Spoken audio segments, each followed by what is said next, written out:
Hello বন্ধুরা, আজকে আমি একটা সিম্পল রেসিপি নিয়ে এসেছি আপনাদের সাথে শেয়ার করতে। আসুন দেখুন।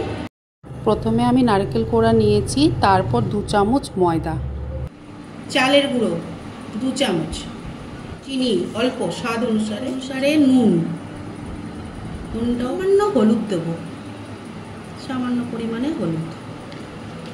তারপরে আমি অল্প একটু জল দিয়ে এটাকে মিক্সড করে নেব।